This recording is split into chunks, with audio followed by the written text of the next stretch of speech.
Ooga fucking ooga cunts. Welcome back to the best show on the internet, Cringe of Yesteryear. We got your host, Trippy Poop, and me, Mark. Hi, Trippy. Hi, Mark. Hi, chat. All right, today's topic. We got the granddaddy of all court cases, O.J. Simpson. Also, I need to hijack this for a couple seconds and just say congratulations to my best friend Mystic. He got married today. Hey, And congratulations. him and his wife and his little dude are all gonna hopefully be incredibly happy for the rest of their fucking lives and all that good shit. I'm proud of you, motherfucker, and I'm happy that you're gonna be happy. I got my fingers crossed for you. Exactly. Happy marriage to Mystic, I guess. I keep wanting to say happy birthday for some reason, but that'll work. Either way, we should probably move on to the actual thing because if not, Trippy will keep talking. Right? Okay. The Juice. OJ. Orenthal James Simpson. Orenthal. Orenthal James Simpson. One of my favorite jokes from the Chris Rock stand-up is if OJ was a bus driver, he wouldn't be the Juice, he'd be Orenthal, the bus driving murderer. Right? It was pretty good. Jesus Christ. Well, I mean, if you want to get into OJ, you got to highlight the fact that he was a pro football player for a while. Well, yeah, that's how he rose to fame. He was born in 1947, so he's old as fuck. Yeah, he played in the NFL. He was a running back. After the NFL, he did some sportscasting. He was a real popular sportscaster. And then he started doing some acting and stuff. But seasons, dude. He did 11 seasons in pro football. He went from 69 to 79. And he won the Heisman Trophy. Mm-hmm. He played for the Bills, the 49ers. First NFL player to rush for more than 2,000 yards in a season. Holy shit. Yeah. Dude, he is 71 years old. Yeah, he's in the College Football Hall of Fame and the Pro Football Hall of Fame. So I mean, yeah, he was big. OJ has some records. I wonder if I wonder how many of them still hold up. I don't know. Well, I think they were all taken away, weren't they? Wait, did you just say O.J. Simpson 71? Yes. This fucking, I mean, but that can't have been more than 10 years ago. Nah. Maybe 15. What, the second arrest? Or what was 10 to 15 years ago? The robbery. Yeah. We'll get to that. Motherfucker is way too old to be robbing shit. Well, yeah, it says July 9th, 1947, like Mark said. 71 years old. And, yeah. Dude looks good. I guess. I don't know. Black don't crack. This is really recent. Well, I guess I have, actually, now that I'm looking. Well, his whole football career happened, like, before I was born. So, yeah, he stopped playing in 79 to do movies and, like you said, sportscasting. Yeah, he did sportscasting. I was born in 82. So what I remember him from growing up was the Naked Gun movies. Yep, it says Naked Gun 2.5 and Naked Gun 33 1/3. He was in all of them. Mm-hmm. Well, those are the only two that are on the Googles when you look. Well, he was in all of them. I think there are only like two of them. Well, the third one was crap, but 1 and 2 were awesome. Naked Gun movies were fantastic. Yeah. He was also in a movie called The Towering Inferno in 74 and another one called The Klansman in 74, which I thought were kind of funny. He was in Roots. Jesus. Yeah. I remember being forced to sit through that in school. That and the Amistad. I never had to watch that in school. We weren't racist where we were from, so We didn't have to watch. Yeah, I was born in Detroit, so I don't know about racist, but we had to watch those movies. I don't remember Roots very well because I've only seen it the one time, and I was like 9. So Yeah. yeah, I kind of remember bits and pieces of Amistad, but I think I've seen that multiple times. Either way, I'll be honest. I've never seen either one. Never seen Roots. Never seen Amistad. wow. Right. I watched Django. Does that count? Sure, why not? Much more entertaining than either of those other two movies. And you know what? We're gonna have to put Mark in an elementary school in Detroit so that he can watch those movies. But I'm kind of scared for the kids. He's a grown man. Just let him use Netflix. Right. I mean, Well, I can Google it. I was gonna say I'd probably give you a website where you don't have to pay to watch it. His latest, look at this. His latest TV appearance was in 2011 in the TV show Jail. Oh, gotta look that up and see if there's a Oh, video what on a it. legacy! What a legacy! Yeah, but His career is doing all the Naked Gun movies. Detective Nordberg, that was his name. Nordberg, right? Nordberg. He was in an unaired TV movie called Frogmen. He played John Bullfrog Burke. But Okay. I assume it has something to do with like Navy SEALs or some shit like that. Let's see. How can I look up whether his football shit is still active or not? Just type into Google. Is OJ's football record still active? I guess. I guess that's how you would put it, right? I guess we'll find out one Yeah. next month on Cringe of Yesteryear. Anyway. So, that's how I knew him, was the acting. Mhm. And this is how big this event was in the United States. I was 12 when the Bronco happened. The whole Bronco chase happened. Yep, I was remember at that being summer on TV, dude. Yeah, I was at summer camp in the middle of the Rocky Mountains in Colorado. And I remember that day, every single radio in the camp was tuned in to listening to the cops chase down this white Bronco. Mhm. They kept replaying phone calls from inside the Bronco where they were saying, like, he's got a gun to his head, everybody back off. Yeah, he was threatening to kill himself. Wasn't his butler actually the one that was driving the Bronco? I don't think it was his butler. It was just his friend.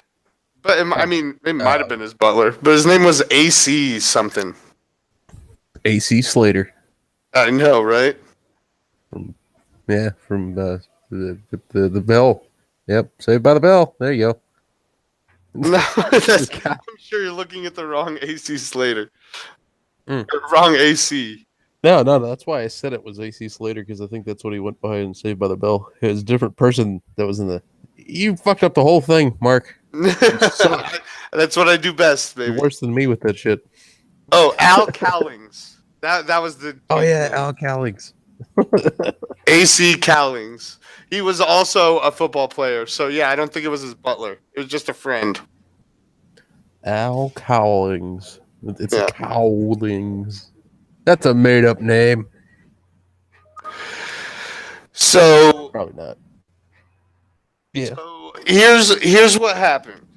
Like, dude, well, before we get to that day, I should point out that OJ Simpson is one of the sleaziest sleazebag motherfuckers I've ever looked into. This dude. Last week we talked about Vanilla Ice. It was the week before that we did the pedophile. Yep. One of the pedophiles. One of the Right, two. right. The second one, actually. OJ fucking ranks up there. Well, especially because, like, the pedophile is like self-proclaimed. Mhm. He's a horrible person, but we know about it because he doesn't hide any of this. OJ, I legitimately think, is a complete sociopath that does nothing but lie.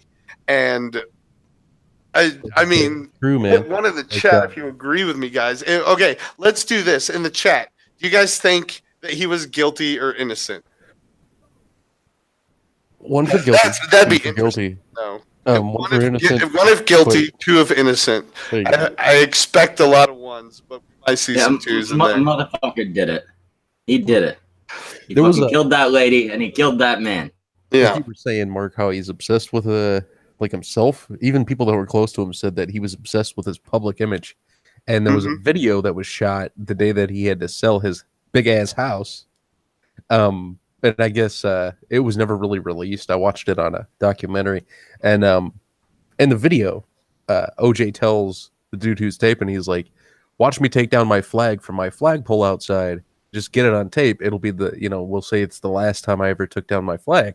And they go out there, and he takes the flag down, and he has like this really grim face on and everything. And then he goes, "All right, cut. Let me put it back up there so that you can shoot that again from a different angle."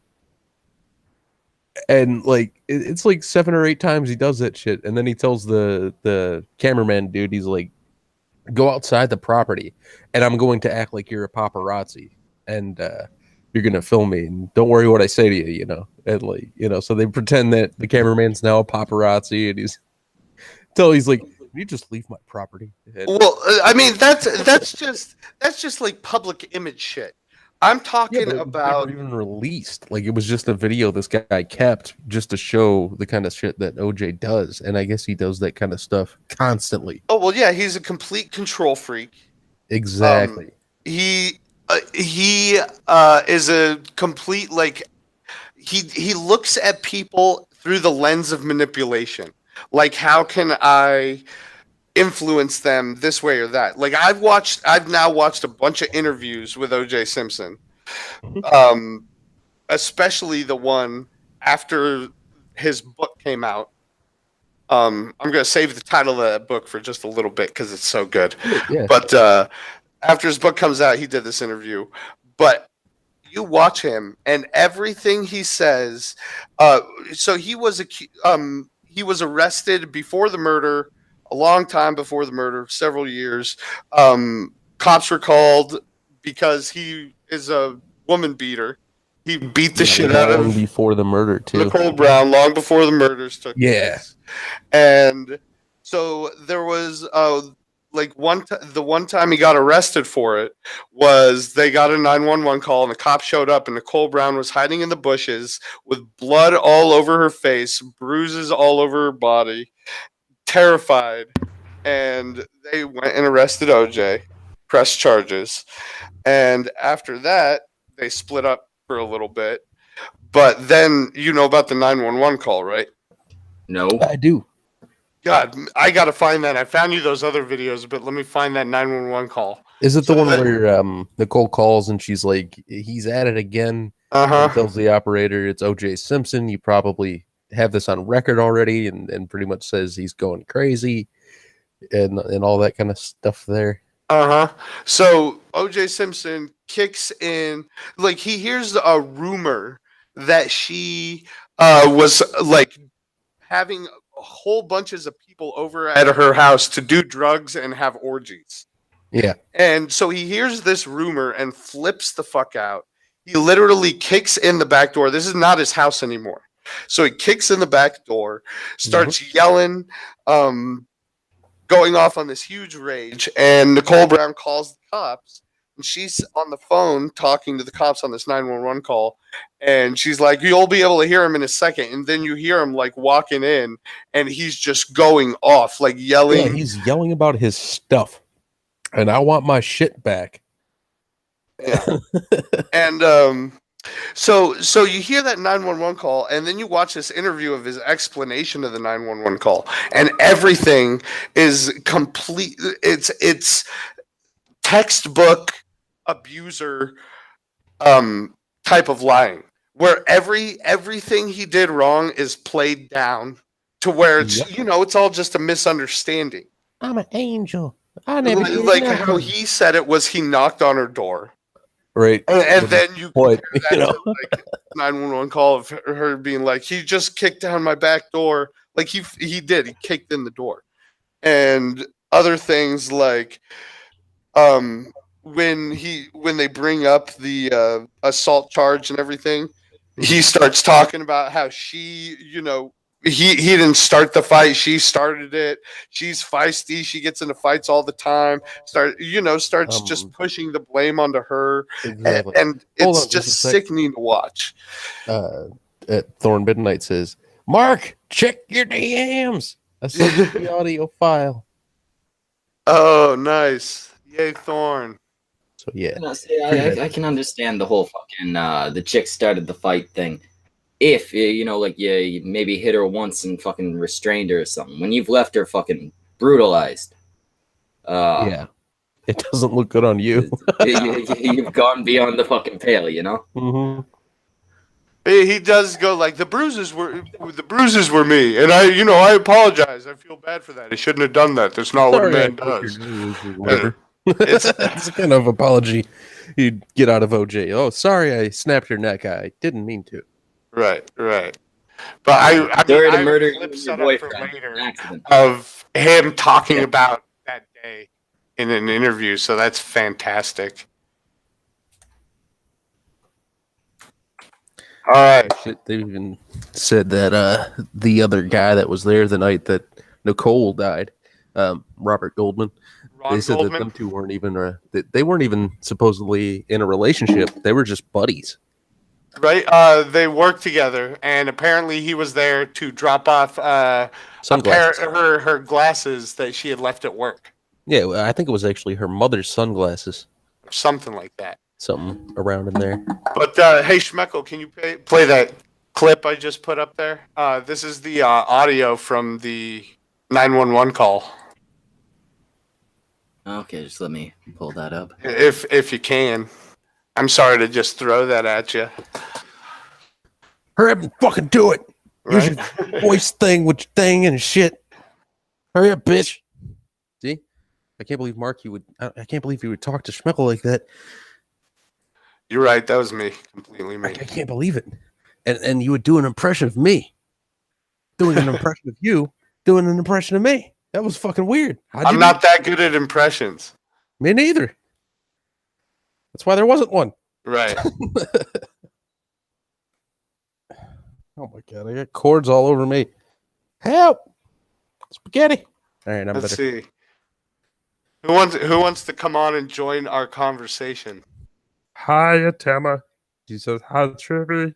Right, we should get Atema on. You should send Atema the link. She seems enthusiastic today. NP. Well, she's back and she's feeling better, so that's good. I'll send it to your Discord, Miss Atema. Let's get Atema on. She seems to know. I don't know much about the personal relationship of Ron Goldman and Nicole Brown, but yes, I have heard the rumors that they were fuck buddies. Yeah, I think everybody's heard that. I don't know for sure. I wasn't there. Right. Knows.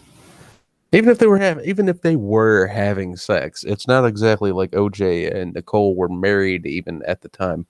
Right. And her his estranged wife, even back then. Well, you know how they met, right? Did you hear about how they met? No, go ahead. Okay, so what's his name? OJ was married once before Nicole Brown, and they had 2 kids, and she was pregnant with his 3rd kid, and he went into this restaurant, and she was the hostess. She was 18 years old, and 5 days later, he went back to the restaurant and asked her out on a date, telling her that him and his wife were having, marital problems. And they have 2 kids, and she's pregnant with the 3rd, and this guy is going after an 18-year-old hostess at a restaurant. That should tell you the type of character, first of all, that this guy has always been. Everything about him is just sleazy as fuck. Yeah. So, let's and let's his listen story, to his this fucking literally 911 story call. is that him and his wife had decided that they were going to take a break the day before he met Nicole. Mark, That's I'm his getting story. Is word they from decided to take a break the day before he met her. getting word from the higher ups on my little headset here that we seem to have obtained the audio file of the call.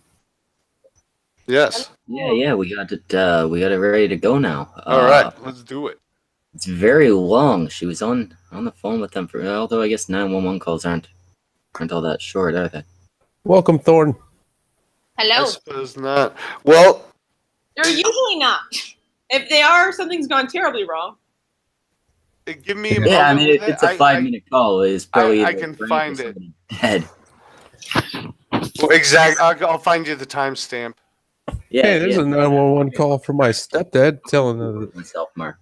this is only like 3 seconds, and that was something that he called the cops on me for. It was a very short call. I'm pretty sure that's not out there anymore. Tama says he damn near cut off her head. Somebody get it down on you. I want to hear that story. I sent it to him at the link in her Discord DMs. Yeah, when Nicole Brown Simpson's body was found, her neck was, her head was nearly completely decapitated. Like it was. Jesus Christ! I thought he had just shot them. You want me to find pictures? I could probably find pictures. The police use the words. They use the words overkill. Yeah. He just like hacked at her neck and just kept on going until like a piece of skin and a little flap of muscle was holding her head on. Yeah, it's basically a term that refers to the fact that significantly more force was needed to kill this person. Yeah. Than was needed to kill a person was used. It's like, oh yeah, this person was stabbed 47 times. Yeah. Like that, yeah. I forgot how many times she was stabbed. I have to look it up. All right, Schmeckel. 21:35 is the timestamp on that. All right, here we go.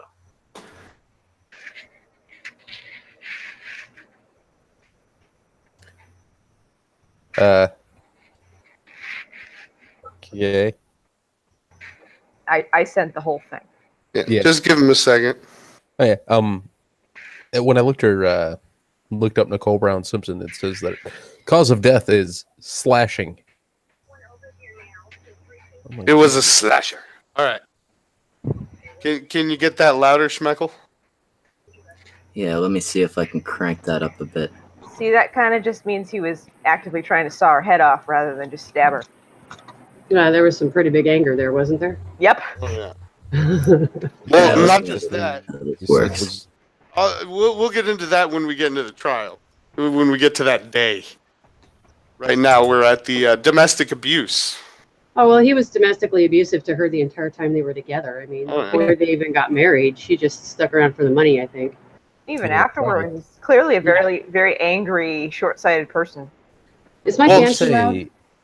No. She didn't stick around, actually. She left him, once for a long time, and then she came back and then left him again, and it was like 2 months after that she was murdered.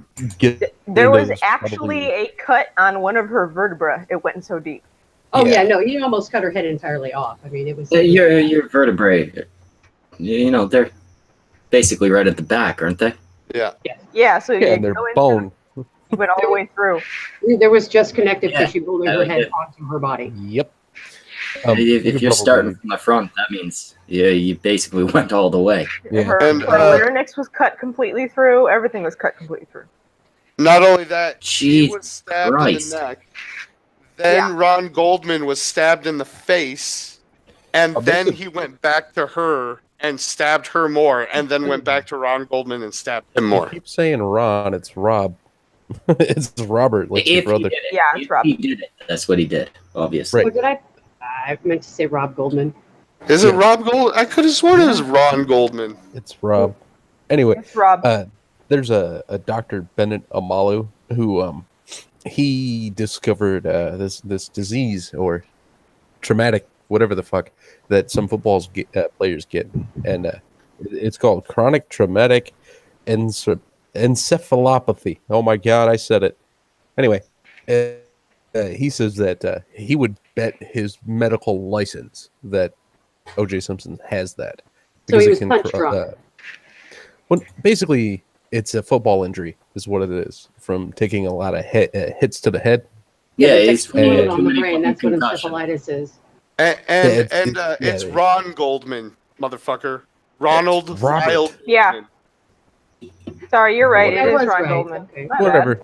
Then I'm sorry. And I apologize to nobody.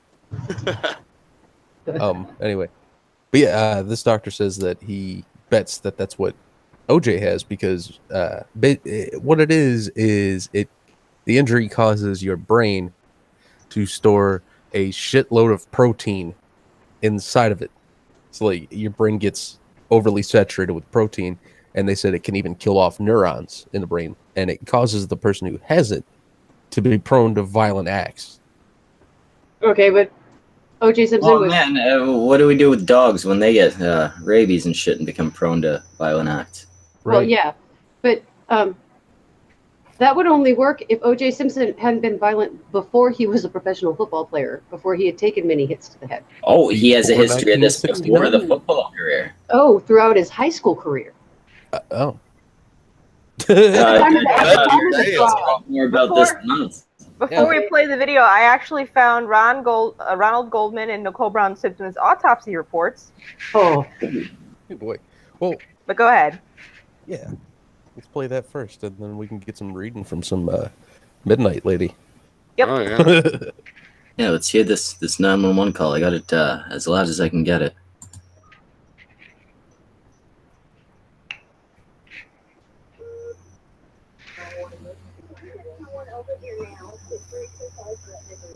Well, that is incredibly quiet. yeah, I don't Right. think anybody can hear that.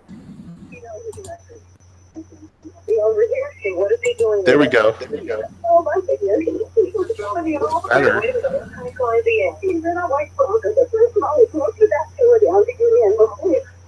What's your name? Okay, is he the sportscaster or whatever?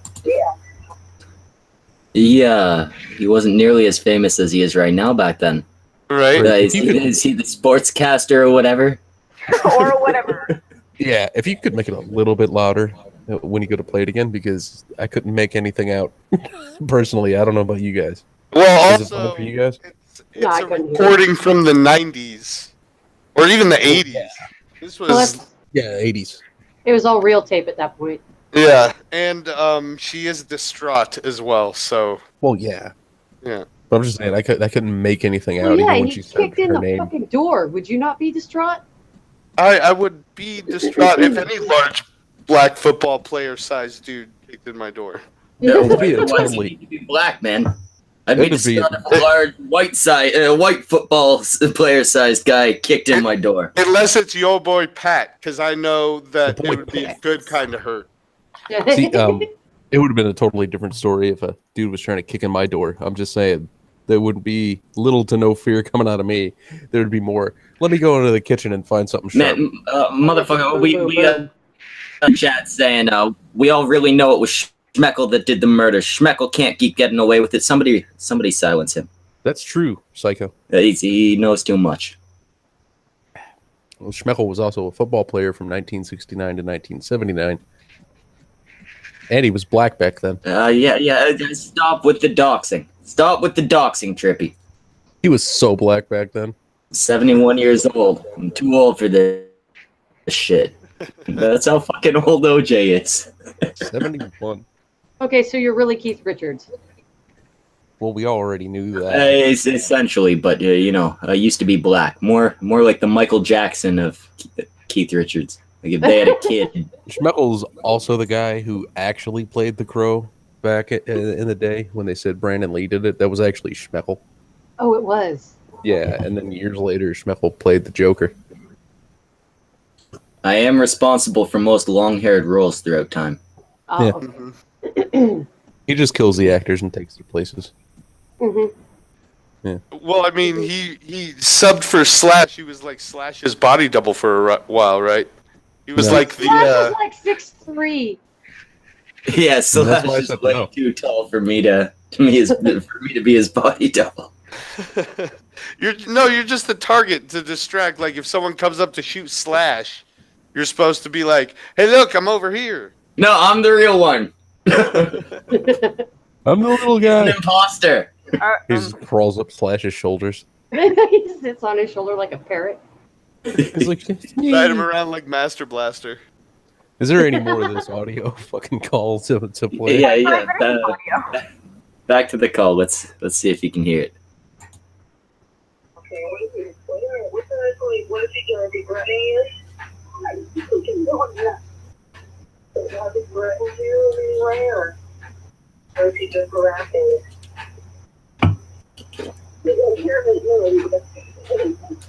Okay, just stay on the line. I don't want to stay on the line. You're gonna beat the two. Just stay on the line so we can know what's going on so the police get there, okay? Okay, let's go. Okay, at this point, This I wish I could 911 hear it, 'cause operator that's what I'm sounds feeling. like the most fucking bored black TSA operator. It sounded like you does. could hear the door getting kicked in. Yeah. What were you gonna say Yeah, about?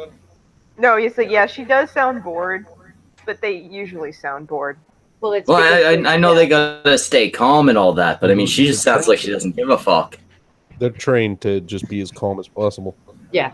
When I have a parent who was a 911 dispatcher for over 30 years, they're trained to be that way. They sound apathetic and bored, and it's not because they are. It's because they are told they have to sound indifferent. Oh, okay, well, she's very good at it. Right? Even It while also- I birthing assume it children, also giving helps birth- or keep birthing Call it children. calm. Yeah. That'd piss me off. I'd be like, the fuck? Why aren't you excited? I'm about to get stabbed. Can you show some goddamn emotion? I'm afraid I can't do that, Dave. I've actually listened to a 911 call where the operator wasn't able to keep her composure because it was involving a little girl that was crying. Yeah, and then like started screaming and the line cut off, and you hear the 911 operator like, "Oh my god, oh my god, oh my god," because she couldn't keep her composure at that point. No, I remember that one. It was the he's beating up my mommy, right? Yeah, she's beating my mommy. And her sister as well. Yeah, all the. And it just ends with her screaming, and then the operator freaking the fuck out. Pretty much, yeah. Not that long ago, speaking about people that work in the emergency field, there was a lady in Michigan, not that far from me. She was a paramedic, and she got a call to somebody's house about their infant not breathing. And it took this bitch, she was 10 minutes away. It took her 45 minutes to get to the address. And when they asked her why, she was like, well, I'm not going to rush. Obviously, the kid was dead. Yeah, because you can know that through a call. You fucking. Uh-huh. Well, she was like, I just, when they asked her about it the second time or whatever, she was like, I just didn't want to have to deal with distraught parents. Yeah. She's in jail now. Yeah. She is in jail now. Yeah, that was involuntary manslaughter because the baby could have been saved.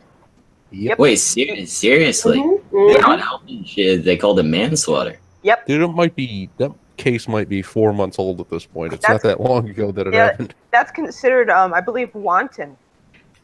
Because even if the baby wasn't breathing, she could have revived it. Because you have up to 20 minutes with an infant mind before it's completely dead, and you can't revive a baby. Their brains are Exactly. amazingly more resilient than an adult brain. Actually, surprisingly, it's actually amazing Yeah. how long they can be without oxygen before they die. There was another story. I don't know how old this one is, but I guess this one was a toddler, like 3 years old or so. And the mom was sleeping, and the baby got up and walked outside in the middle of winter, and it was like negative 10 degrees out. And they ended up finding her 3 hours later, face down in the snow, and she seemed to not be breathing. And they took her to the hospital, and the doctor was able to revive the little girl. And all that happened was she had a tiny little bit of frostbite on her pinky. I've heard that. And she was out for hours. They said that there was little to zero, like barely able to measure was the amount of brain activity she had when they finally got her, or when they, when she got to the hospital. That's Well, why and, paramedics. She's been on ice all that time. Well, what saved her was that Yeah. she froze so quickly. Yeah. Yep, Paramedics have a exactly. saying, "You're not dead until you're warm and dead." Yeah, and they said that the law in that state like the law in that state had literally just been changed so that they would continue to try to revive people, because the law used to state that if somebody had come into the hospital in that condition, that they were basically dead on arrival. Mm-hmm. And yeah, the girl was lucky that she got a doctor who wasn't one of those indifferent motherfuckers who was like, yeah, just fucking throw her in the morgue. Put her in the morgue. Yeah. That, you know why that changed? There was a woman in she basically, back in the day when if your car broke down, you were basically stuck till someone found you. Mm-hmm. It might have been in Canada or it was like Minnesota, one of the northern states. Her car, she got stranded in a blizzard, and she decided instead of staying in her car like you're supposed to, she'd get out and try to walk to the nearest house. She ended up succumbing to hypothermia and collapsing in somebody's driveway and was found like 6 hours later in the morning. They put her in the morgue? No, they took her to the hospital, and the doctor's like, fuck it, we're going to try.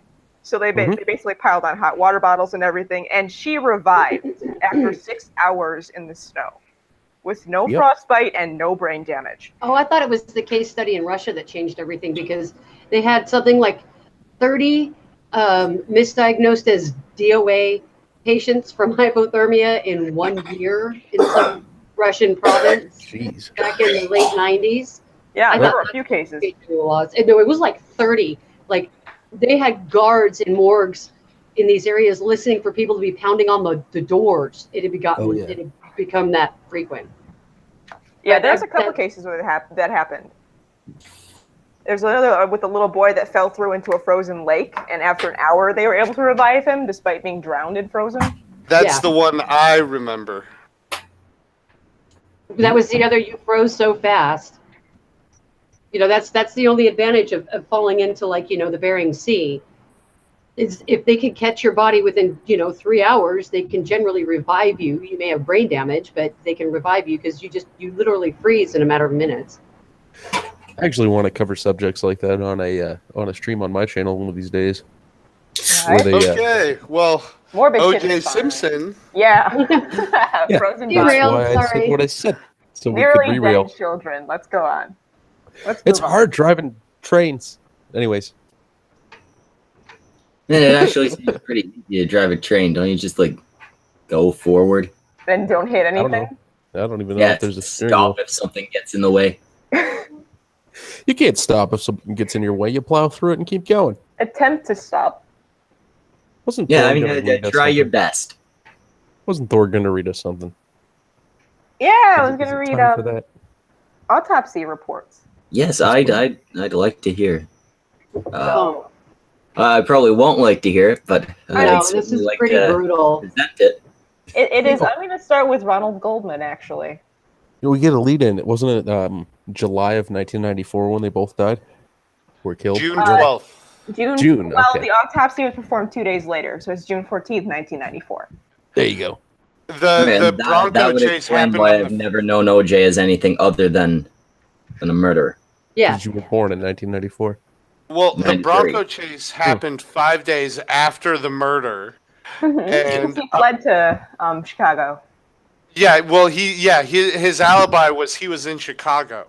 But apparently he would do this to Nicole all the time. Like if he had somewhere to go out of town, he would tell her he's going out of town, but like a day or two earlier than he was actually going. And then he would stalk her. Yeah. He would follow her around and keep tabs on her and shit. While she thought he wasn't around, you know. He left for Chicago the day after the murder took place, wasn't it? Or the same night? The same night. Yeah. And then tried to use it as an alibi. So it took him a little bit for them to actually punch a hole in his alibi. They had to check it. Yeah, and then they announced that he had no alibi, basically. Yeah, he didn't. He still has no alibi, so. Let's get into this autopsy report, miss. Cool. So Ronald Goldman. So the way that autopsy reports are set up is that the first section is always the anatomical summary. Ronald Goldman's only has 4 sections, whereas Nicole Brown Simpson's, it has 1, 2, 3, 4, 5, 6, 7, 8 sections. So you can tell who had more damage. Anatomical survey for Ronald Goldman is one is sharp force wound of the neck, left side with transection of the left internal jugular vein, which basically means that they stabbed him in the neck and pulled across. Yeah, they slit his throat. Yeah.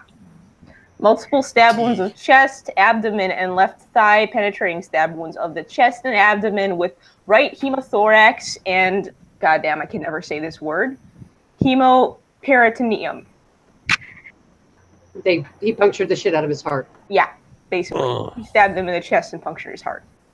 Multiple incised wounds of scalp, face, neck, chest, and left hand, which is labeled as a defensive wound, and multiple abrasions of upper extremities and hands, which are also defensive wounds. So it seems like a lot, and then you start reading Nicole Brown's. Yeah. Yeah, from what I heard, hers, from what you actually told us, hers sounds a lot worse. It's really bad. Yeah. So, it kind of sounds like Ron tried to defend her, and it went badly, but nobody really knows. They think that a lot of his defensive wounds are him trying to get the attacker away from her. I have a little story of what the forensics report says they think happened after you read the autopsy here. Well, I mean, it must have been a fucking mess. It was bad. Section 1, incised wound of neck. Section 1A, transection of left and right common carotid arteries. Sorry, this shit is hard to read sometimes. Carotid arteries? Carotid. Okay. Let me try. They're all weird Latin. words. Let me try the Latin again. Section 1B, incisions left and right internal jugular veins. Section 1C, transection of sclerotic membrane, epiglottis, and hypopharynx. I think I said it's hypopharynx. It's hypopharynx. It's part of the neck. It's part of the everything up here. Yeah. Everything up here. Like he went in from high and like right below the jaw then, if that's where everything is, or he was stabbing up. Well, that's where your thyroid is, like right up underneath your jaw. Mm-hmm. Mm-hmm. Section 1D, incision into cervical spine, C3. And from what I read earlier, he went like 0.75 inches into it. So like almost all the way through. Section 2, multiple stab wounds of neck and scalp, total of 7. Section 3, multiple injuries of hands, including incised wound, ring finger of right hand, defensive wounds. She had almost no defensive wounds. Section 4, scalp bruise, right parietal, probably from hitting the floor. That's her wounds were mostly to the neck. Yeah, he just kind of grabbed her. Supposedly it was from behind, but. Well, so what the forensics guy said happened is whoever murdered her, air quotes, used the knife handle to knock her on the head, and that knocked her down. And he started stabbing her in the chest and neck. Then Ron Goldman ran up and, at least caught the attention of the attacker. And the attacker came right after Ron Goldman. Ron Goldman put his hands up in defensive, that's where he got the defensive wounds. But he started getting stabbed in the face. So Ron Goldman goes down. And the attacker turns his attention back to Nicole, comes up to where she's lying on the ground, pulls her head back by her hair, and starts going at her neck again. At this time, Ron's been stabbed a bunch, but he gets up and starts running towards the back and runs out the back door. And it looks like the attacker chased after him, grabbed him and stabbed him a bunch in the chest. And so they found his body outside with his feet like sticking out of the bushes. Because I guess he was running for the gate or something. So he got attacked and stabbed, and then the attacker went back to Nicole Brown to do more damage to her. And then Ron Goldman tried to get away and was chased down and stabbed again. She was basically already dead at that point, too. I mean, the first 3 blows killed her. Yeah, they think that it was quick. The damage to the carotid arteries happened first. Because he, stabbed her in the neck bit where your shoulder meets your neck. Oh, down here. Yeah. Oh, damn, he just went nuts on her. Yeah, that's where your C3 is closer to your collarbone. Yeah, so he was trying to decapitate her. up here. There's no way you go that hard at the fucking neck and you're not trying to take the head off. Exactly. They showed a knife that was supposedly what was used. They don't know still because they never found the weapon. But the knife that they showed, I know OJ bought one, right? It was just a small knife. It was maybe the blade was maybe like 6.5 to 7 inches long. Yeah, it was a legal belt knife you could wear in public at the time. Exactly. And it makes you wonder, like, how the fuck would you go that hard at somebody with that little ass knife? And apparently he walked away with very minimal bruising, and I think he had a slice to his left palm or his right palm. I can't remember which one exactly, but I know his blood was found inside the Bronco, outside the Bronco, like it was found on the back seat. It was found on the door, both entrance and exit, handle of the back of the Bronco. It was found on the steering wheel. So, like, his blood was everywhere inside that Bronco. But not just his blood, her blood. No, and I don't know if they found Ron Goldman's blood anywhere in the Bronco, but they found his blood and her blood in the Bronco and her blood at his house. Yeah, they found it on a pair of socks in his bedroom. It just doesn't get more open and shut than a literal blood trail. Well, they also botched some of the evidence collection. Oh yeah, that's what I was getting at. Like, they said that the socks that were found, the blood on the socks, right? It had a preservative for blood used by, I think, coroners, or it was other coroners or crime scene investigators. Like there was a forensics type forensics. Yeah. There was an element just on the blood, not on the socks themselves. When the socks were found, it was inside the blood or whatever. And a lot of people point to that, and they're like, "Well, how the hell is that preservative not on the sock itself? It's just in the blood spatter."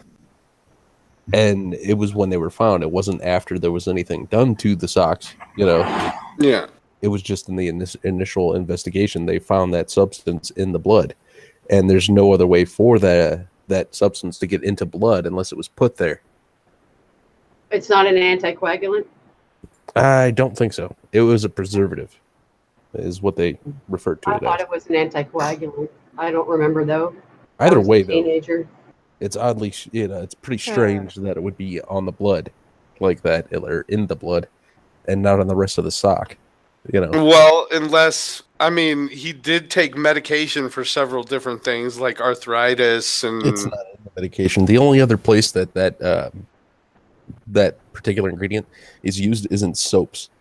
And they're like, if it was in soap, then it would be on the rest of the sock as well. Well, what if he had, put soap on his hands, and while washing them, soap and, bloody soap dripped on the socks? Well, I was going to say, Ani just said that we produced... That's a simple explanation. As Ani said, we produce that preservative naturally. It wasn't in high enough concentration to be lab created. It is to keep blood from clotting. I thought it was a naturally occurring anticoagulant. No, I'm going to listen to the woman that works in the hospital. It's not naturally occurring, though. The stuff that I was watching with it, they were saying that it has to be added from an outside source. It's not natural at all. You got to be careful with a lot of this retrospective shit, because they're going to add in a whole bunch of stuff to make it sensational. Well, this was a documentary that was done, I think, 2 years after the murders. So it was an old documentary. Okay. And what I'm thinking is a lot of that stuff could be, explained away nowadays with stuff that we've discovered versus back then. Things change throughout time with science, and everything fucking changes, within a few years, let alone that long ago versus now. Right. I actually found a thing on everything that they did wrong with evidence collection. Thank you. I was wondering, because I was looking for a list. In my opinion, this whole situation was one of the biggest injustices of the legal system, both the cops and the courtroom, was one of the biggest travesties that I've ever seen. Yeah, the amount of evidence against this guy was so rock solid, and the fact that they blew it really tells you how big they fucked up. First of all, they didn't properly secure Nicole Brown Simpson's body when they arrived. So they couldn't prove that nobody had actually accessed it in that time period. Yeah, they basically walked in and flipped her over. Pretty much, Like they rolled her over a few they minutes didn't even, after entering. Yeah, they didn't even do any marking or photography before they started moving her around. Exactly. They screwed this from moment one. Forensics fucked everybody. Detectives fucked everybody in this situation. They did a shit job. The detectives who took over, detectives who took over the first detective's shift, who actually he pointed out that there was a print. They were never aware of the print, and eventually it was either lost or destroyed without being collected. Other items of evidence were also never logged into the proper chain of custody, which gave the impression that sloppy forensic collection had been carried out at the scene, probably because it was sloppy. Damn. Also, so they found a pair of bloody footprints of size 12s walking away from the crime scene. But I'm not kidding. The police walked through blood and left other bloody footprints around the crime scene. They said not they only were the supposed to be police, wearing but the boots coroner. too. They were supposed to be wearing booties. Yeah, exactly. no, I grew up with law enforcement. I have a parent who was a 911 dispatcher and another parent who was a fire captain. You learn about all this stuff. Oh, there's more. Oh, there's so much more. Oh, no. The prosecution had expert witnesses who testified that evidence was mishandled. Photos were taken of critical evidence without scales in them to aid in measurement taking. Items were photographed without being labeled and logged, making it difficult, if not impossible, to link the photos to any specific area of the crime scene. Separate pieces of evidence were bagged together instead of separately, causing cross-contamination. Wet items were packaged before allowing them to dry. Police even used a blanket which came from inside the house to cover Nicole Brown's body, contaminating the body and anything surrounding it. Yeah. Horrible. Just one fuck up after another. Mm-hmm. No, were they fuck ups or were they protecting a celebrity? No, they're fuck ups. They were just incompetent. This was 100% a case of LAPD incompetency, which is something that if you're from the area, you already know about it. But can be written off as stupidity, right? I do want to make a point that apparently, I mean, there are stories that before the murder happened, OJ hung out with a lot of cops. Like, he would have parties at his house and have a bunch of cops over all the time and shit like that. Like, cops would go over to his house and party. Yeah, no. No, this was incompetence. They were infamously incompetent. Yeah. No. I agree that it's incompetence, but maybe it's a little bit of willful incompetence. No, because the guys that he would hang out with weren't the same guys that were going to be involved in the investigation. Real low likelihood of that. There are over LA has over 1,000 cops at More the time. than that. Yeah. It was like a ridiculous amount of cops, especially for the late 80s, early 90s. And they were known for being corrupt and incompetent. Like, everybody knew if you got into trouble, you didn't call the cops if you were in LA. You left the LA area and you went to, Redondo or Anaheim or something to get help because not Anaheim, Van Nuys, to get help because you didn't want to have LAPD come help you. You were going to die. Because they were probably going to fuck it up. You were going to die. that was the joke. Incompetent police officers. Beyond normal incompetency. We aren't talking like corruption. We're talking just laziness beyond anybody's. It was amazing. They also lost Simpson's blood sample, O.J. Simpson's blood sample. Twice. Yeah. Twice. Yeah, just as a little sidebar, American Phoenix for $2 says, Thorn is on, and I am happy, Phoenix. Here's money. Hi, Phoenix. Here is money. Yeah. There was also, I don't know if you guys know anything about it, but there was supposedly, from what I've seen, heard, whatnot, there was a detective that asked for blood samples from like all three people, and that he had gotten those blood samples. And that was one of the lost blood samples. Yeah. Yeah, there was a question of planted evidence because, they didn't go through proper chain of custody with anything. Exactly. So then they questioned the fact that whether or not that detective planted evidence. Yeah, that's how incompetent they were. They got accused of a conspiracy. Exactly. Because they were so incompetent. They got accused of trying to frame him. because like the amount of evidence was so huge and staggering that I mean they had to fuck up so many things. They fucked up so like many. they fucked up so many things that people thought they were trying to set them up because there was so much evidence. It's like, well, look at how much they're fucking up, and yet, like, look how much evidence there is. Oh, Like, no, there's really just that much evidence. by the way, the chemical that you were looking for is called EDTA, and while it's used and mixed with collected blood, small amounts of it can occur naturally in the human blood, so they couldn't tell if it was planted evidence or not. Okay, good. I figured when they said that it was probably just like Tim had pointed out, a sensationalization, a way to question whether or not, yeah. Or option 2 is that the positive EDTA results may have been due to contamination of the equipment used to run the test, because again, 1990s LAPD, they're fucking incompetent. Yeah, their CSI was pretty bad. So it could have just been from a previous test. And not to mention the whole race thing this brought up in our country. I was going to mention I totally that too. forgot about how racist Furman was. Racism. It's kind of funny because that's the next section of this fucking thing. I was going to say, I go ahead. totally forgot. Supposedly he was part of the KKK or something like that back in his younger years. I can't remember. Well, no, they had like video of him saying the N-word. They had audio of him saying nigger a couple times. Nigger. And he Okay. says that officer says that he was actually playing a role in a some kind of TV show or something. Like he was reading lines is what he says he was doing, and he was supposed to be playing a bad cop. And so he was just kind of he says he was just rattling off random things that he had heard from people. Though he himself claimed that at one point he was a suspect for their deaths. Oh yeah. Yeah, so like, but it put anything that he touched under scrutiny too. Yep. Well, I didn't realize that. As a pawn to try to add a little bit more, questionability to the whole case. Well, that's exactly how they played it. How they fucking did it was they brought him up to the stand and started asking him questions like, "Are you racist?" Like out of nowhere. Like he had no idea this was coming. So they started asking him questions, "Are you racist?"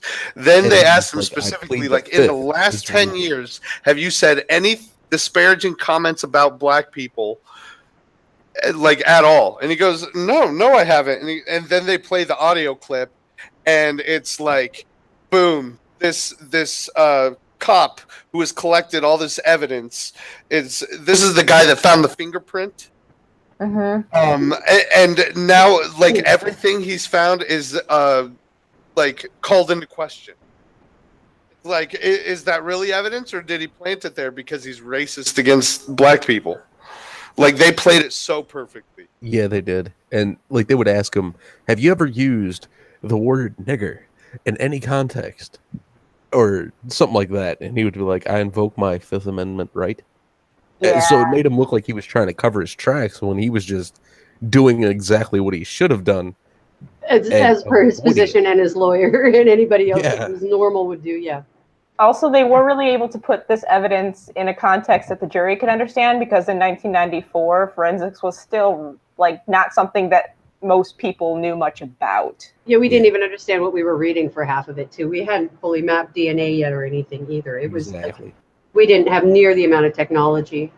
Right. Well, they had found a hat. They had found a hat on the crime scene, and it had dog hair and human hair on it.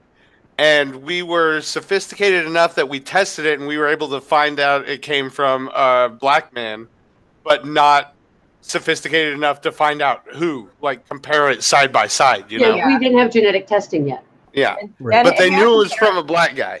Hair comparison is it's not the best evidence. Isn't it? It is done by eye.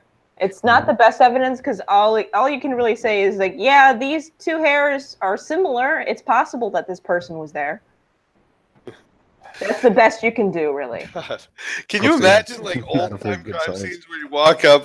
God, there's this John Mulaney does this stand-up where he talks about a cop at an old-time crime scene, and you walk in, and it's like, man, look at all this blood. Gross. Because that's all you could do. It's like there was no fucking forensics whatsoever. Gross, man. It was gross. I frequently look at crime scenes from like the 1930s. I'm just like, I wonder if this had just happened in modern time, if they would have solved it overnight. And just Probably. due to lack of technology, it just never was solved. Right. Like Hinterkaifeck. Or the Black Dahlia case. Yeah, like the Hinterkaifeck happened before they even realized that you could use fingerprints or blood types. Like, because that dude lived in the house for days after. So there must have been like, fingerprints everywhere, and they just didn't have the technology. Well, I don't know if we didn't have the technology so much as LA didn't have the technology, and they weren't going to outsource anything because, you know, it was LA at the time, and that's what they did. Well, no, but Hinterkaifeck happened in Germany. Oh, sorry, I was in the middle of doing 3 things at once. Sorry. No problem. Yeah, I was referencing another case that happened like at the turn of the last century. Oh, yeah, and we didn't have fingerprint technology yet. We didn't realize fingerprints were varied yet. Yeah, the whole family was murdered with a mattock. Jeez. Ooh. Well, you know how... What? I know I killed the street. It wasn't like it was a cheerful fucking conversation. No. Go ahead. Tell Mark what He was murdered with a what? A mattock is like a small axe. Yeah, it's like Lizzie Borden. They think that Lizzie Borden may not have been the person to kill her family and that she was just assumed to be the guilty party. Yeah. Now that they're looking at forensic evidence. Lizzie probably Borden was never even convicted. Oh, was she was. No, she was. It was clearly Lizzie Borden. She was fucking nuts. People that study the case actually think that it wasn't her. Schmegel, she was like... Really? How old was she? Like 8 or some shit? She was a little girl. Was 10, I think. She was 10 or 11. No, she was a very unbalanced girl. Well, so what? You can be It was crazy and back not then. kill your family. Anyway, Hollywood. we're all unbalanced now, motherfucker. Everybody. I'm trying to figure out how old she was. She was older than that, but... I think she was 14, if memory serves. It's been a while since I've read the Lizzie Borden files. They basically think that she didn't do it because she probably physically wouldn't have been able to.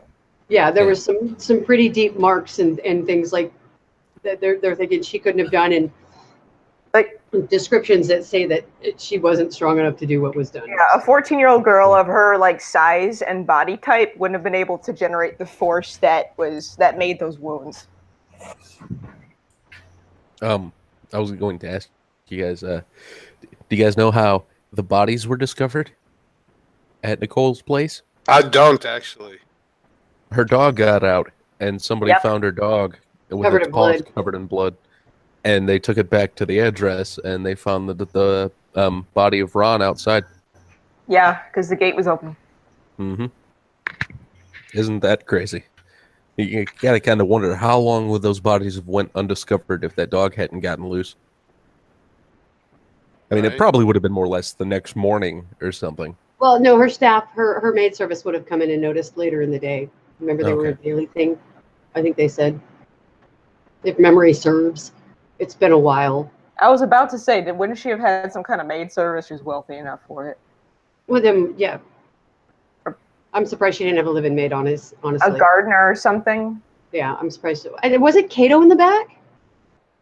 Was it Cato living in the mother-in-law cottage in the back? Yes, he was living in OJ's guest house. Oh, it was OJ's, not Nicole's. It wasn't. I couldn't remember. No, yeah, he was living in OJ's guest house. That's what it was. Yeah. Cato Kalin. Wasn't he like wasn't he on OJ's side like throughout the investigation or whatever? Well, wouldn't you be? I'd be scared he'd stab me in my sleep if I'm renting a place from him. No. That would have been like, I'm moving. I'm out. I'm going to go to another state. Later. Another quick foray back to Lizzie Borden. Schmeckel, you do realize that her father, the whole fucking town hated him. Like, they had no shortage of suspects for that case. Yeah, and the whole family was really nuts and weird. Yeah. They were all weird. Yeah, it was like Lizzie was just kind of part of that crowd. She wasn't much different than the rest of her family. At one point, Lizzie said that she didn't want to eat because she was scared that somebody in town had poisoned the family's food. Oh, I didn't realize they were that kind of ostracized. It's been a while. They fucking hated him. That's crazy. I right. think Schmeckle's away and probably didn't hear any of that. Yeah, no Right. problem. But I just wanted to, mention that. But Another interesting little story is the day OJ went on his run.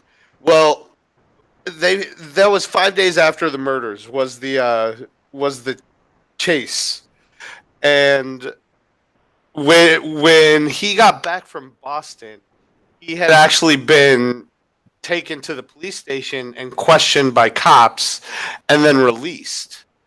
And it wasn't until 5 days after the murders that they had enough evidence that the judge issued a warrant to arrest OJ. And when he found out the cops were looking for him, he was supposed to meet his buddy. What was his guy's name? AC Slater.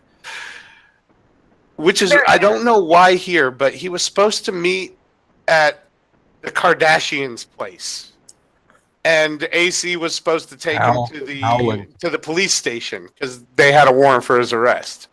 And instead, they went on the big ass car chase.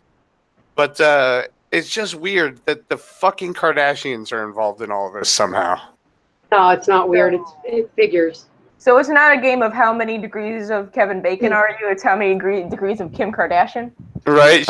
Wasn't Kevin Bacon. Wasn't one of the Kardashians like a lawyer or married to one of the lawyers involved? That's it, Robert Kardashian, right here. Yeah. That's why it goes back to the Kardashians, dude. So it makes sense. I guess Robert Kardashian was probably his lawyer. So they were meeting his lawyer's place. One of them. Yeah. You got to remember, at the time, OJ had like 6 lawyers on retainer at any given time. Yep. Rob Shapiro was the lead, but then directed by Johnny Cochran took over. But Alan Dersh, I mean, all these names, these guys are lawyers, and you fucking know their names because of this trial. Alan Dershowitz, Robert Kardashian. Well, Alan Dershowitz was already a big name. Alan Dershowitz was already a big deal in LA County at the time. If the glove doesn't fit, you must quit. Same as Johnny. Isn't it interesting how a lot of these people died of cancer? I know. What was that? A lot of the defense team died of cancer. Like coincidence.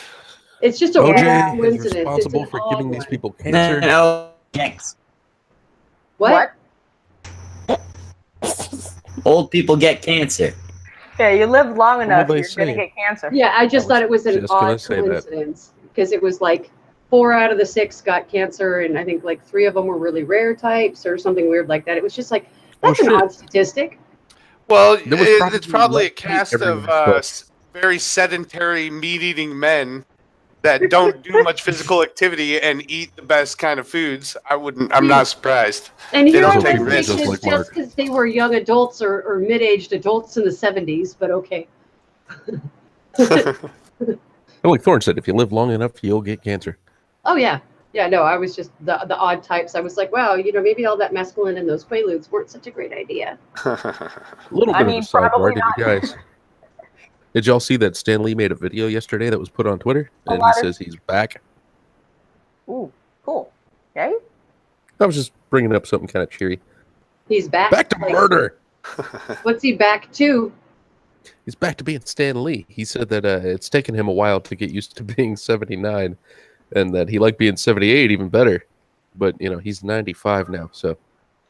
Oh, he's a it big was kid little now, so he's bit of a joke. Yeah. He seemed like he was on some medication and he wasn't wearing his dentures, but he does look a lot better than he was a while ago. So. Okay, so. That's good. Yeah. Schmeckle, can you set up that first link that I sent you? Because now we're at the trial. We got the video of OJ trying on the gloves. Woohoo! So there was a bloody glove found at O.J. Simpson's house, or supposedly found at O.J. Simpson's house. One of the big arguments is that it was planted by the police, but I'm pretty sure that's some bullshit. I don't know if you guys remember this, but there were even people back then that were saying that the only reason that the glove didn't fit is because somebody put it in the washer. I wouldn't be surprised if the cops fucking washed some leather gloves. Like if these cops just sort of like, hey, these are dirty. Let's clean these up. No, they probably put him in with the fucking wet towel. Probably. I wouldn't be surprised, but not to mention also that the glove was sitting outside in the weather for a couple days. Yeah, it was like in the lawn where the sprinklers were or something. Yeah. It was, and it's leather, and it'll shrink.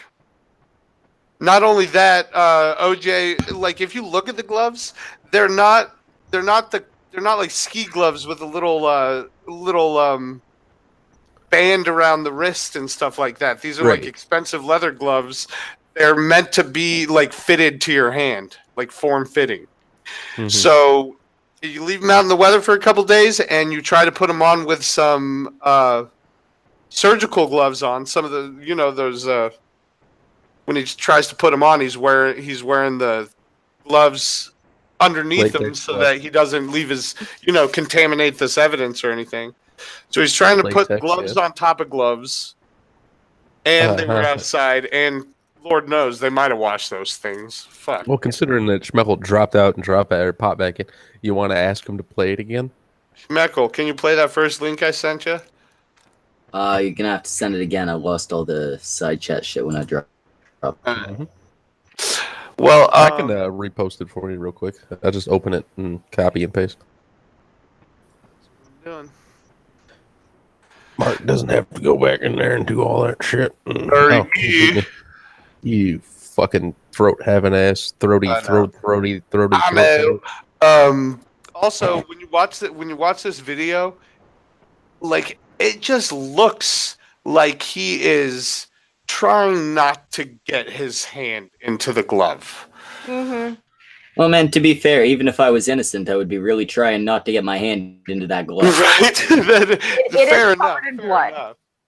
I wouldn't want my hand in a glove that's covered in blood either. Well, I mean, it's covered in blood, and getting it in is going to make you look guilty, right? Yeah. Well, like Mark pointed out, I mean, he's wearing surgical gloves. So. Yeah. I mean, these are gloves that are supposed to fit his hands. They're not like they don't have a band or anything to keep them on. If they're loose, they're going to be weird. Oh my God. So, I mean, these are some tight gloves. Or is he? Oh, yeah, he's trying to show the thing. You got to present yourself, dude. Oh, he beat me. Damn it! He beat me. He's like, no, look, I can't do it. It fits plenty enough to me. My hand won't fit, man. He can move his fingers. That's what I'm saying. Like, it fits plenty good enough to me, considering there's a latex glove under it. He actually does that thing that you do when you put gloves on. I mean, at least I know I do it to make sure that they're all the way down. The finger flex. Yeah. Poor cameraman's trying so hard right now.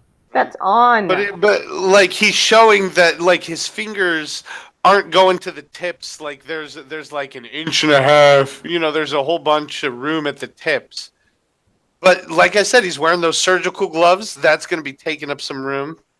Also, it's going to make it harder to slide down. Yeah. Well, he also splayed his hands when he was putting them on to try to show that, exactly. Like while he's trying to put the glove on, he has his hand like completely like spread out as wide as he can get it. While they he's fit pulling good enough, in my opinion. Let's put him in jail, Schmickel. Yeah, right in jail. It just looks like... apparently he's not in jail. Oh. Yeah, he's out. No, motherfucker is out of jail now. But I thought he was in jail for tax fraud or some shit like that. Oh, he might be. No, it's better than that. We'll get It's to a it. much better story than tax fraud. I can't remember. It's so much better. Well, he could be back in now. He can't fucking help himself. Right? We'll get to that. What were we were talking about? If the glove don't fit, you must have quit. Mm-hmm. And Johnny Cochran was a fucking shit. That's what it was. If the glove don't fit, you must have quit. So, defense was able to throw enough doubt on how the state handled the collection and handling of their evidence to cause reasonable doubt, which is all you need in a criminal court trial case. However, for the civil court, he was found to owe a lot of money to the Goldmans. Oh, yeah. Well, so the day the verdict was read, it's estimated that 95% of the people watching TV were watching the verdict being read. I mean, the largest percentage of people watching one thing in history. Yep. Yeah, because I think remember. it broke another record too when he was doing the car chase. They had the largest amount of people watching that ever too. They estimated 95 million people watching the car chase, and over 100 million people watching the verdict getting read. Oh yeah, that's right. I remember it was one of the it was like greater than any presidential debate or anything previous. Super Bowl. I mean, it blew everything out of the water. Like 95%. Like if you're airing something and 95% of people watching TV are watching it, then you might as well close down everything else. Yeah, like, the last thing that had this much media coverage was like the Lindbergh baby. Yeah. I mean, even the Clinton impeachment trial didn't get nearly as much fucking people watching it as that. Okay, but the Clinton impeachment trial was kind of intentionally buried on several major news networks. I don't remember that. I remember solid months and months of hearing nothing but Ken Starr and fucking blah, blah, blah. And as soon as the verdict was going to be read, suddenly it was hard to find. You could only see it was like C-SPAN and CBS were the only two covering it or something like that. It was a really weird time. That was a very strange coverage of a trial, if you ask me. Right. But everybody wanted to know what happened on this fucking thing. Oh, yeah. Oh, yeah, because there were dead people. There were dead people instead of a cigar. I actually think I remember a guy that was a felon, and he's like, yeah, we were in the room, and that's what we were watching was the car chase. Yeah. Some of us were cheering for him. My husband's girlfriend, he was dating a girl who was the sister of Ron Goldman. And he says those two were fucking. Yeah, they probably were. They were together, but, so... You know, there was that one thing that Mark said he was going to hold off on, and that's If I Did It, written by O.J. Simpson. And, by the way, after that, he was sued by the families, and in a civil lawsuit, he was found guilty on both counts and had to pay them almost everything he had. $33.5 million. Almost which would everything be about $51 million today. They also took ownership of basically anything because of the whole $33 million. They pretty much, the family had ownership of anything of value that was in OJ's originally in his possession. Right. And which they will lead used up that to something very soon. Yeah, they used it later. But there was an interview with OJ about the If I Did It book where he gave it was almost like a testimony of him being there that night, and he talked about how he was on the property, and this was supposed to be a story that he was giving as a what if story, but he kept referring to it as if he was actually there. We have that video, actually. We have that specific video. Yeah. Well, I mean, if you want to show it, Schmeck. So yeah. He wrote this book. If I Did It. You got to give him the link again, Mark. Bastard. You got to give him the link again, Mark. Link. All right. Give me about 7 seconds. You get 2. 2 seconds. 1, 2. All right, it's up. You were at a 10. It took you way. That's the same link as 36. before. Huh? That's the same link as before. It actually is. I don't think You so. forgot to copy it. It's the same. It's the same. You can see it, Mark. Oh, yeah. you No, probably I figured out what happened. I'm retarded. Yep. It happens to all of us. We figured that out a moment ago. You told us you were retarded before we went live. Yeah. You figured it out. Proud of you. It's 45:36. 45:36. Jesus. So this is from an interview O.J. Simpson did after his book "If I Did It" came out. And this And covers the part where he says he blacked out, right? yeah, Okay. this is the part of the interview where he tells the story of like the hypothetical story of what would have happened if he had killed his wife. Okay. You said This it was 45. What? She got 36. some sort of injunction was put on the TV station, so they couldn't air this interview for years and years. This happened in 2006 was the interview, and they weren't able to air wasn't it until like last year that they were able to show it. Well, he's ready. It looks like.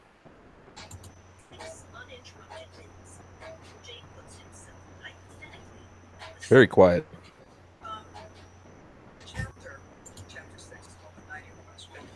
Schmeichel must be using headphones or not using headphones. This is hypothetical. Hypothetical. Better. Tell me, If you can turn it up more, it'd be better. June 12th, 19. About as loud as I can get it right now. And this motherfucker's got this smug look on his face the whole time. He even laughs at a certain point. Go. While talking about killing the woman he supposedly did not kill. It looks like nervous laughter.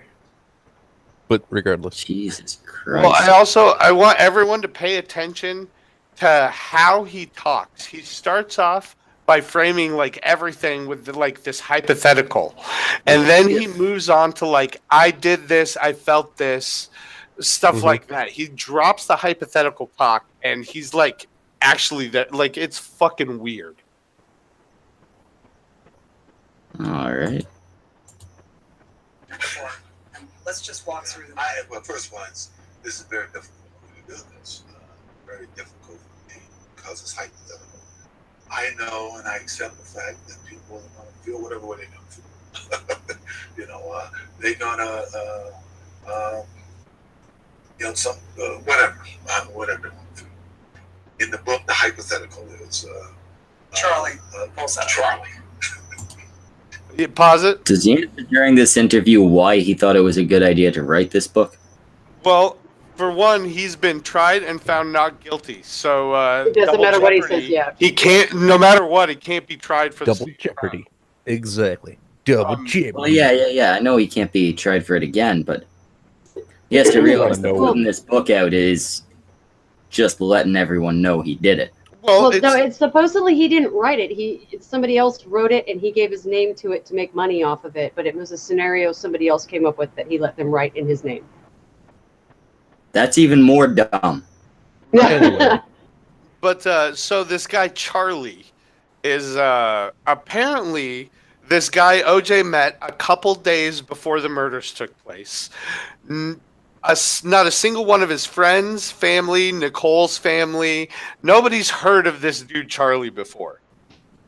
And now I know why, because like you said, some dude wrote it for him and he just signed his name off on this shit, like took it up like this is what happened. He needed money. He just lost. Yeah, he lost $33.5 million to the fucking gold. Wasn't that after the book came out though? What, the civil suit? The $33 million, wasn't that? No, that was done within a couple of years of the kids dying, of both of them dying. Yeah. Okay. Like after the legal trial, the civil suit started going. Okay. Yeah. This guy Charlie shows up. The guy who had recently become friends with him, and If he used to be friends with him, then the whole Charlie just in a made up thing. Right? See, nobody else knows who this Charlie guy is. It's this. I used to be friends with him. This Charlie Just guy shows up. some guy called Charlie. Yep. We used to pal around. I need Charlie to write me a book. Right. You know, don't point the cops towards the killer if there was actually a Charlie there. Don't, tell him the last name of your odds are, if you've been friends for that long, you probably know like a last name or something. Right. Phone number. I was a couple of years old when the murders took place. I should have him write me a book, man. Irate. Yeah. Hey, right. Hey, what's happening? How you doing tonight, Harry? I'm good, man. Watching this. Yeah, I saw y'all were talking about OJ. Yeah, man. And the burden of proof, all that shit with civil versus criminal cases and stuff. So how do you feel? Yeah, man. Oh God, I don't think that's. He had a fucking shovel and all the shit that was in the back of the Bronco when they pulled him over. There was shit that he left at the airport. There was a whole kit with gloves and shoes and shit in it. There's one thing, Schmechel, you might find funny. When they got the Bronco, they found a pistol. I think I forgot what the second thing was, but they also found a fake beard. Fake beard. Yeah. You know what? Sometimes I think it was glasses. Grown-up football players like to play dress up. Right? Yeah. It's called beard envy. It's a real thing. I know people with it. Your brother. But yeah, he had a fake beard. It's like, yeah, I just hit up the local CVS. I got me a fake beard. Doesn't mean I was trying to hide my identity. Pistol. I just thought it to have it. It was just a have. All right. But they knew he had a pistol because when they were chasing him down, they were on the phone with AC, He was the holding it to driver. his head, yeah. And he's like, OJ's got a gun to his head. Everybody better back off. Blah, blah, blah. Yeah, man. Meanwhile, he was just sitting back there probably eating Oreos like he did the whole time he was in jail. No, I doubt he was eating Oreos. He was like, there's some good Oreos. I'm glad I'm getting away with murder right now. Right. Shouldn't he have gone to jail for running from the police? Isn't that a felony? Yeah, isn't that by itself enough to get you some jail? Well, the unlawful detainment of the guy driving with a gun might be enough to send you to jail. Yeah. That's what I was thinking. Unless, you're a rich celebrity. Well, yeah. I mean, yeah, that is true. Look at Vince Neil. He killed multiple people in that car accident, and he did what? 3 months? Yeah. I got a friend who hit a couple of people. He didn't do any jail time. Shit, wasn't there Kennedy who drowned a woman in his car and said he forgot she was there? I forgot about that. Yeah, he forgot that she was there. Drove his car into a fucking lake and let the lady in there drown. Yeah. You talking about Chappaquiddick? Yeah. Yeah. That was the only one that lived. That was Teddy Kennedy. And there was a song of the dead Kennedys called "The Chaps Acquitted." Yeah. Where the dude, he was tripping on acid. This is what he was reported. He had done acid and drank just shitloads of alcohol. Right. He wrecks the car, and the chick's buckled in. He doesn't give a fuck about her. He went back home. Yeah, he went to survive, right, and then he walked home, soaking wet to his back door and walked in and shit and left the bitch there to die. And then they went. Didn't he go back with a couple of friends instead of calling? I can't remember. There's all kinds of different stories about what happened after that. But that's they're pretty consistent on that shit, man. I was trying to find what was left in OJ's Bronco when he was arrested. What was in there? I know about the pistol and the fake beard, but I forgot if I think the third thing was just either sunglasses or glasses. And if I'm not mistaken, man, I think that the fucking county left the Bronco in fucking OJ's possession for 2 days before they had it taken to the impound. I mean, there was all kinds of fuckery, man. I mean, that was the most inept bunch of fuckers I've ever seen in my life. Well, LAPD was known for that at the time, though. I mean, they've gotten so much trouble, even 10 years leading up to that. That's the reason for the riots. It didn't have much to do with any of that. It had to do with Rodney King. It had less to do with Rodney King getting beat up, and it had more to do with the incompetency of the LAPD. Right. But then the defense tried to twist it to make the incompetency look like the cops were trying to set up a black dude. Yeah. Right. Yeah. Well, and they had to bring race into it. I think, but they felt because that's the only way they knew they could win it. Yep. And because of the mountains of evidence. I mean, so much evidence. Right. The fact that they found her blood in his home right there is enough evidence. But once you get people thinking that maybe the cops planted that blood because they're trying to put this dude away, then you have your reasonable doubt. Like, that's an explanation on how it got there. To me, it's blatantly obvious that he killed him and left blood all over the fucking place. So, I got the thing. It says, 2 hours after police first spotted him, Simpson emerged from the Bronco clutching family photos. He staggered out of his car and collapsed in the officer's arms.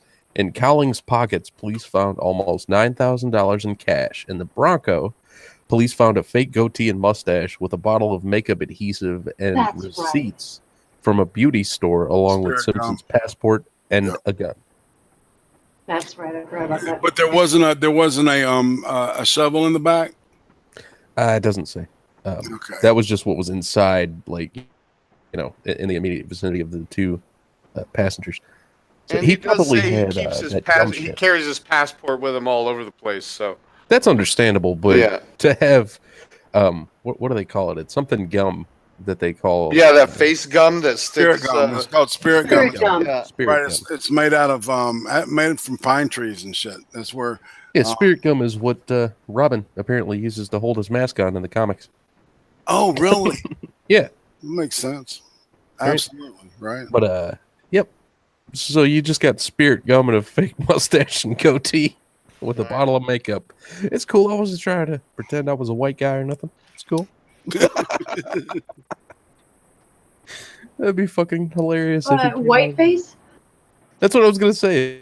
If he came out of the Bronco wearing white face, and then after you do that, like you come out of the Bronco, you're wearing white face, just fucking plead guilt or plead insanity. There you go. During the chase, he kept telling Al Cowlings to tell the police, "I'm not running." So that's the defense that they used in order to not get him arrested for running from the police or whatever. But yeah, he I said I'm not running. I wasn't running. That's like some guy fighting with the cops and resisting. Going, I'm not doing nothing. Not doing nothing. Just punches an officer in the face. I didn't punch you. I forcefully pushed you back with my fist. But yeah, yeah, he just kept telling Al, he's like, dude, tell him I'm not running. Tell him I'm just going home. And that's why when he pulled into his driveway, the cops were already waiting for his ass. They just let him sit. Huh? Apparently. Yeah, they let him, like that 2 hours thing I read, they basically let him sit in the Bronco for 2 hours without even approaching because he had a weapon. And he's got a gun. We don't want him shooting anybody. Right. He was threatening to kill AC and then die suicide by cop. Or So that's what they were trying to avoid. And they did in the 60s, they were known for, razzing, it was an overly white police force, and they did put a lot of pressure on black people because they were black. That's especially during the 60s. It was all fucked up. So that was that the pendulum had swung so far over to the other side. They were trying to not look so racist so hard. I think that they let so much shit fall through the cracks. Oh, they still do. But one of my favorite police chases, I don't know if you guys have ever seen it, but this guy goes on a police chase. Apparently he was a drug dealer, and like he pulls the car over and the cops don't want to approach because they don't know if he's got a weapon. And he literally rolls down his window and goes, "Let me finish this joint and then I'll put my hands up." And they actually let him finish his joint. And then he got out the car and he just puts his hands up, and it was a nice little arrest. It looked like he swooned. He put one of those, oh my God, the vapors has got me, and tried to faint in the officer's arms. What was, that was weird. O.J. Simpson. Yeah, the way that he fainted into the cop's arms. Yeah. or just stagger out. Everything he does is manipulative. Yeah. Yep. He is. He's a freaking narcissist. Yeah. Let's see. Okay. So David, all right, moments later, Furman was holding up a 5-foot-long shovel. In earlier testimony, he had told the jurors that he saw the shovel in the back of Simpson's Bronco the morning after Nicole Brown and Ronald Goldman were slashed to death on June 12th. So this was obviously the shovel. That's where I got the shovel from. So it was not in the Bronco at the time of the chase. Oh wait, that's right. That's the theory that he buried the knife somewhere. Exactly. Yeah. And oh my God, there's so much. And like the shoes and stuff, because they never found the shoes. The Bruno Magli's, yes. Yeah, it was the prints that they found walking to the back alley behind the house, where there was also blood drips, but there was bloody footprints, and they belonged to this specific shoe that's like super expensive. And OJ claimed not to own a pair of those shoes. And after the trial, I mean, there are pictures of him wearing those shoes. Yeah. Yeah, there was photos actually printed in a paper of him wearing those shoes, and there was only 300 pairs of those shoes in existence. Yeah, and they were like $3,000 a pair or something in the late 80s. They were ridiculous. I mean, like at that point with shoes like that, you probably could have gone to the manufacturer and been like, "Hey, who bought these?" Yeah. Oh yeah, you could. They're that exclusive. You could. Yeah. I would like. Well, it's like, did he buy a pair of these? And they would have been like, "Yeah, he did." All you really got to do is just pay with cash back, especially back then. And no, but they would have remembered. Nobody's tracking. What was that, 19? Yeah, they would have tracked that shit. Well, yeah, the 300, the limited edition stuff like that, they tend to have a separate stack of receipts they use for those. Like with cars, like that kind of stuff. With later cars on, they're just like, "Hey, we know you like your stuff. We know that you like our stuff. So why don't you borrow these for an event or some shit?" And like, yeah, they do that with celebrities, so they know exactly who bought their shoes. Yeah, and they had cameras back then, recording all those. Oh yeah, it was 1994 though. So how well would that? You know what I mean? Oh, it would have been potato quality, but it would have been better than what you would expect. But it did y'all know that some people think that O.J. Simpson's son was actually the real murderer? I forget which son, but the guy was like 24 years old at the time, and he was a cook. And there was a report of that guy. I guess he assaulted his girlfriend at one point and cut off all of her fucking hair. And she had made a police report and 911 call saying that she thought he was going to kill her. And there's I think a journalist was looking into the killing to try to find out if there was any possibility that OJ didn't do it. And when he found out about the son, he also found out that the police never even questioned him. Wow. See, that's sketchy as hell. That's your reasonable doubt right there. I mean, they looked at the son and they were like, well, they basically they questioned him kind of like they brought him in. They were like, hey, where were you on the night of this? And he was like, oh, I was at this restaurant and I was cooking all the way until, this time. Mm-hmm. So they were like, oh, okay, he's got an alibi. Yeah, they never even looked back into him. And the journalist says that wasn't even the only 911 call that girlfriend of this dude's made. Like she made another one a couple months later, I think, when she had gone somewhere and she noticed somebody was following her, and she made the report that it was either him or OJ. She wasn't sure which one of them it was that was following her, because apparently OJ would do it too. And I guess a couple of months before the murder, or maybe a couple weeks, OJ was supposed to be going to the restaurant that his son worked at, and the son even had made a list of the people that were attending and who he was going to be cooking for. OJ was on the list, and OJ never showed up. Nicole's family and some other people showed up. It was like a total of 8 people. And like the journalist was looking at that, and he was like, you know how much it must hurt when your father doesn't even show up to do something like that? And he was like, it doesn't mean that he murdered anybody, but it's interesting to know that OJ looked at his son like that, like, I'm not going to do it, even though I told you I was, Well, yeah. You Have guys are y'all, have, narcissists. have y'all looked at the autopsy pictures? Yeah. No. We Oh, can't show dude. I watched the report. I thought the pictures might be a little much for this stream. Well, I mean, I think do you think I think we could get by with it. I'm not adverse to it, but I mean, man, that he fucking, the only thing that was left that was holding her together was literally the spinal cord. Yeah, pretty much it was the spinal cord and a little bit of sinew. Yeah, Yeah, dude. it was just a little bit of connective tissue. It was bad. Yeah, it was rough, dude. I mean, he just cut completely. The knife looked like a Bowie knife, man. It was a little knife, yeah, a big ass something. All right, go click on that link I just dropped. Oh, we got super chat. Yeah, we got $2 from American Phoenix saying, "Say something nice about Antihero. He is sad today." Antihero. I don't dislike you.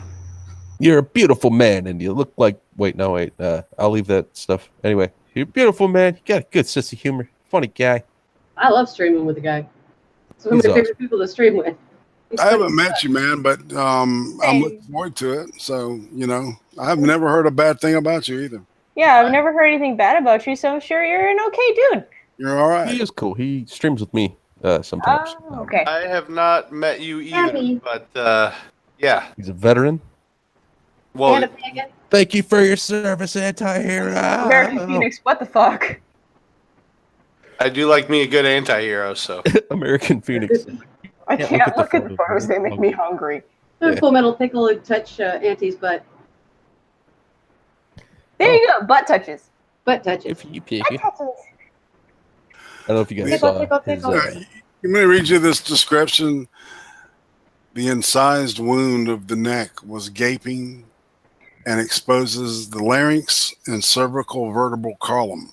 It measures 5.5 by 2.5 inches in length and is found at the level of the superior border of the larynx, which is the very top of the larynx. And this is the verbal description. Probably while he was doing the autopsy, they talking to the recorder. Yeah, it's a transcription of the autopsy, and then at the top is the summary, which is what I read. But the autopsy photo basically looks like a cross section of her neck. Exactly. Thorne, didn't you have like 4 more sections of that autopsy to read? I think there's so many sections. Section 4. Yes. And you read that already. I read the summary. There was more sections, but you guys wanted to move on. I didn't say anything. Oh boy. I mean, if you guys want to hear it. Actually, I gotta duck out because I gotta go cook food. So, boy. You have a good one, Tama. Yeah.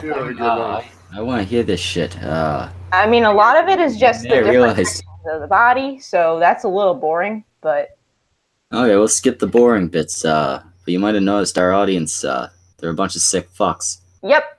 They're gonna want the details. Yep. And the fact that this doesn't bother me also makes me a sick fuck, I think. Yeah, it does. It definitely does. Well, I think that there's a certain, detachment that you have to, emotionally to be able to read this stuff. But I mean, it doesn't mean she's a sociopath in any way, shape, or form. This means I have a strong stomach. She's a very beautiful, sensitive young lady. Ooh. I cry when animals die, so I'm definitely not a sociopath. Indeed. Thorne, if you want, after you read whatever part was cut open or whatever, you can explain what it looks like with food for the nice people who are watching and eating. No, if you've ever seen like a medical specimen, have you ever seen the ones where they just basically slice down a cross section? It looked like that. Mm-hmm. Yeah. Jeez. Yeah, it was that, only a lot more ragged. Yeah, but there's a difference knowing it was done post-mortem. It was done post-mortem. That actually makes it more fucked up, because that means that they killed her and then went back and did more damage. It defiled the corpse. They really, really, really hated her.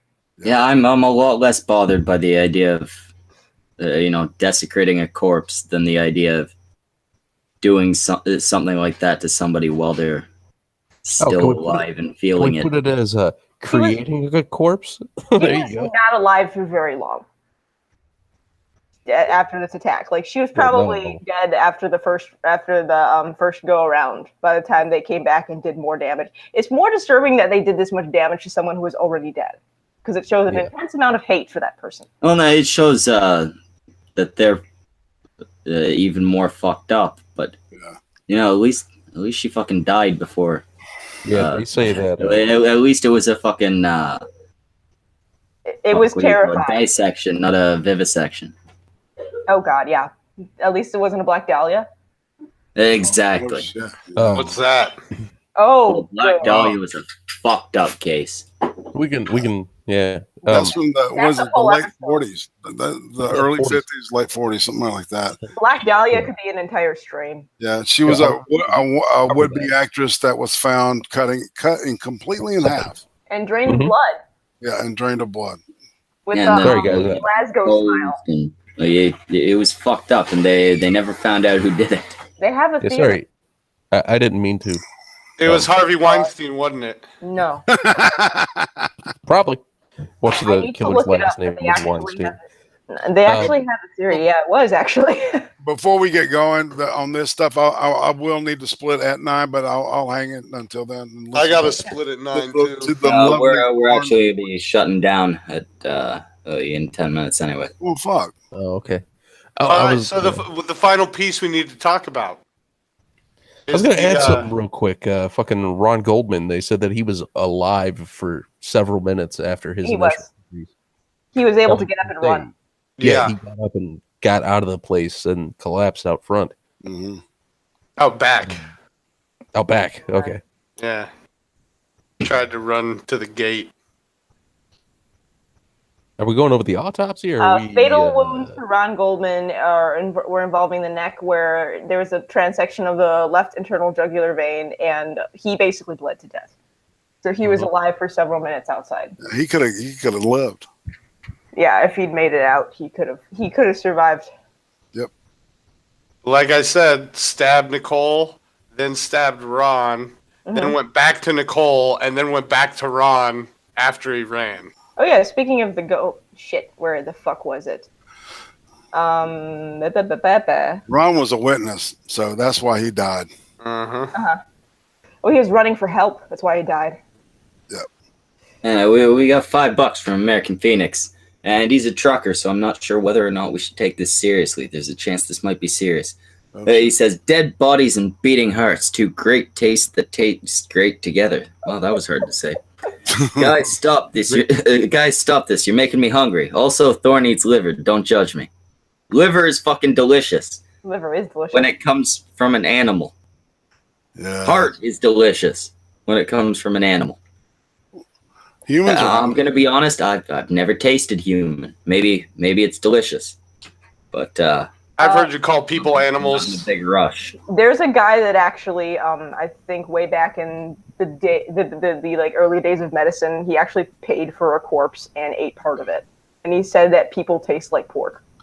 Yep. Don't call it long pig for nothing. Yep. The common consensus is that humans taste like pork. Well, our the other one, co-host Wrath, ate a guy once, and I can't tell the story. I've heard the story, but I've been sworn to secrecy. Nice. But he did confirm pork leg. I was gonna, dude. He ate a guy out, is what he meant to tell you. So if I want to sum it up, there's a lot of damage like right the fuck underneath her jawline, because they think that her hair, like whoever did it, like, or I mean OJ probably did it, yanked her head back and then just started like sawing into her neck with this tiny ass knife. So it's like all the damage is like right underneath the jawline. That's vicious. Yeah, it's also the worst possible place to try and decapitate somebody. There's too much muscle in the way. This guy's still out on the streets. Yeah, so they had absolutely this, and it also shows the person had no fucking clue what they were doing, anatomy wise. Right. I mean, I figured that's probably like that was a crime of passion. 90% of people, right? Right, unless you get some sort of training in where to, yeah, some sort of a professional training. If I had to decapitate somebody, I wouldn't know which part of the neck was the bad part, you know? Yeah.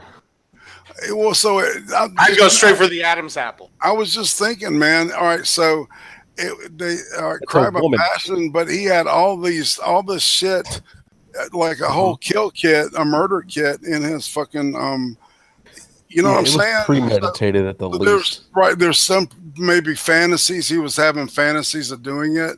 And you know, and it just took one thing to just push him over the edge, and that was the emotional motivation, you know, that pushed him to do that.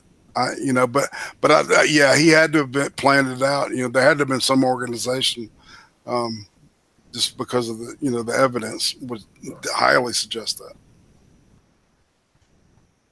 We got $2 from American Phoenix. Oh, yeah.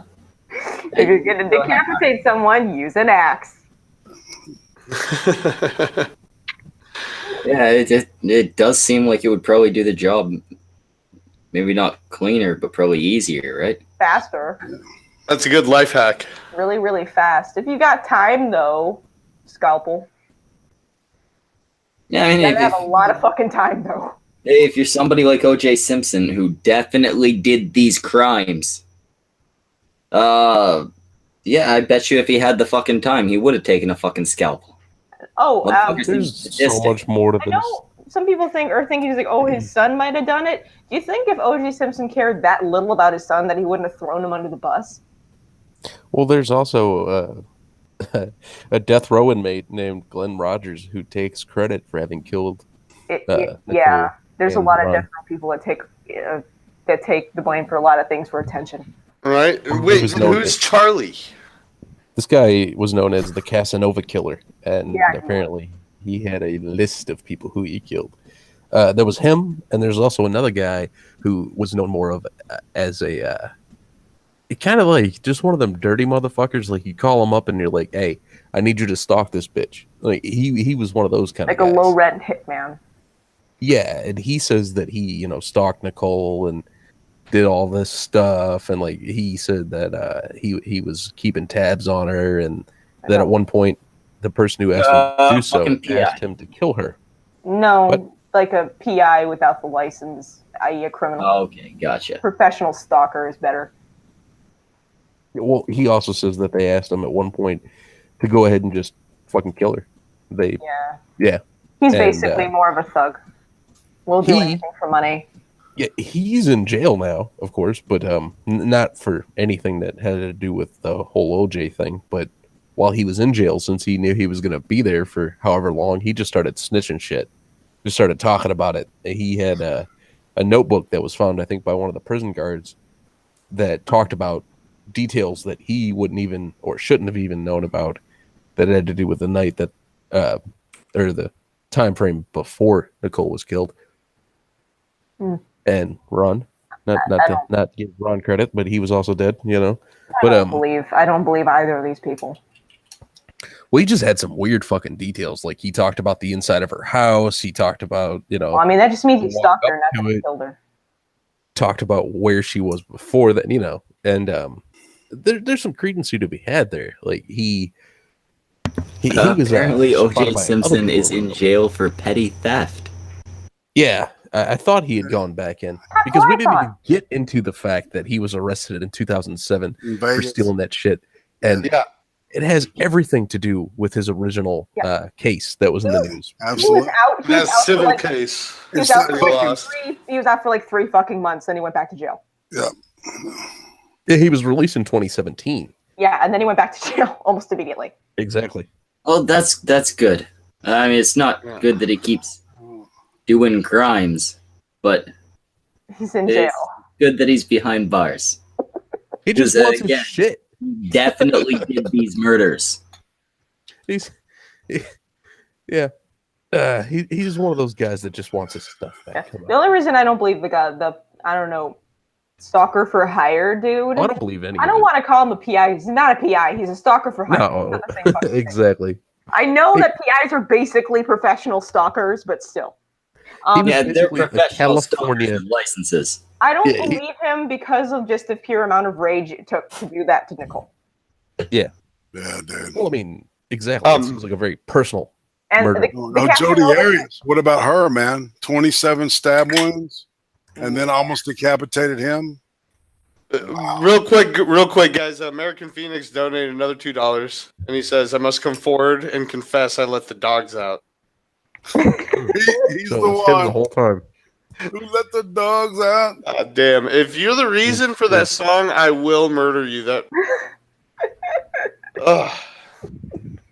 It's a song about dogs and letting them out. God damn it. Oh my god. He just had that ready. He had that lined up, good to go. Yep, sure did. Irate prostate just has fucking dogs barking just at a fucking button press. I got him trained, dude. All I gotta do is looking point. Depending on where. But the Casanova killer, what I was going to say, I looked into that, and he is an infamous liar. He basically, they've proven that some of the people on the list, they could not have killed them. Yeah, exactly. Like he does shit just to get out and go on little excursions. That's basically why he does it. It's to the point where, like, towards the end, I think he's been executed already, but towards the end, they're just like, yeah, I'll tell you about this murder. They're like, no, you're on death row. Yep. No. It's something you see with a lot of them. The serial killers and all that. They'll add some extra kills to their list, and then later have it proven, yeah, you couldn't have done like most of these. Yeah, it was proven that he was not even in the area for a lot of the ones that he claimed. Exactly. Why? Because he was killing someone in another place. Was a big one for that. Yes. OJ wasn't there either. He was in Chicago, according to He almost was. There was a limo driver, too, that was supposed to be taking him to the airport that apparently waited something like 45 minutes for OJ to show up. And then he just kind of jumped in the limo and was like, all right, let's go to the airport. Yeah, it was like almost, I can see him running through the airport now, hurdling baggage and shit. Like the commercial. Don't you remember that? I gotta get to Chicago as fast as fucking possible. That was great. The weirdness of that whole fucking story. There's so many cases that are just interesting to talk about. Yes. So we're gonna start shutting down. Right. Before we do, Trippy, I don't have Samaj until next week. Can you do me a favor, since you do digital art shit? All I need is a nice looking font saying OJ definitely did it. I haven't even tried to do a font yet. It'll be good practice. I'll get Brockus to do it. Okay. I'm sorry. I draw shit by hand and then scan it and then work on it on this Okay. reprogram. So it takes forever. So that's pretty much why I have to turn it down this time. Do the Samaj thing. Who? You, Trippy. Ew. Okay.